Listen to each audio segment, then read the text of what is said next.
आइए बच्चों, तो मैं आपका वही पुराना चेतन सर। आज मैं एक नया कॉन्सेप्ट लेके आ रहा हूँ आप लोगों के सामने। बहुत बच्चों की डिमांड आती है, 11th क्लास में कई सारे बच्चों को ये पता नहीं होता है कि हमारे पास ये बुक कीपिंग, अकाउंटिंग और अकाउंटेंसी होता क्या है। तो मैं आज आपको डायग्रामेटिकली बताता हूँ। सबसे छोटा जो होता है बेटे, वो हमारा होता है बुक कीपिंग। ये हमारा क्या है? Book keeping. अब इससे बड़ा मेरे बच्चों क्या होता है, इसके बाद आता है अकाउंटिंग। इसके बाद क्या आता है हमारा? अकाउंटिंग। फिर बेटे इससे भी बड़ा क्या होता है हमारे पास? वो होता है अकाउंटेंसी। तो अकाउंटेंसी जो होता है वो हमारा सबसे बड़ा होता है।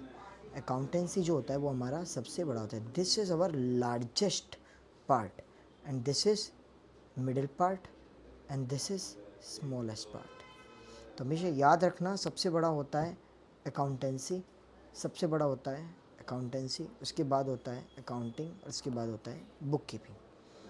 आप लोगों ने प्रोसेस कई बार पढ़ा होगा कि accounting is the process. Accounting is the process में जो कलेक्टिंग तक का प्रोसेस है वो हमारा इसके अंदर आता है, वो हमारा इसके अंदर आता है। उसके बाद का जो चीज़ होती है, अकाउंटिंग के अंदर सब कुछ आता है। और अकाउंटेंसी का मतलब होता है जो हमें अकाउंटिंग करना सिखाए, that is accountancy. The accountancy is educate us how to do accounting.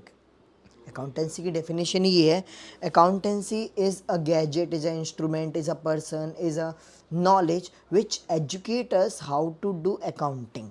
तो कोई भी ऐसी चीज़ जो हमको ये सिखाए कि अकाउंटिंग क्या होती है, कोई भी ऐसी चीज़ जो हमें ये सिखाए कि अकाउंटिंग कैसे करते हैं, उसी को हम लोग क्या बोलते हैं? अकाउंटेंसी।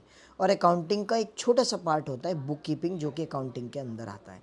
इसीलिए बुक कीपिंग सबसे छोटा पार्ट होता है और उसके ऊपर होता है अकाउंटिंग, और उससे भी बड़ा होता है अकाउंटेंसी।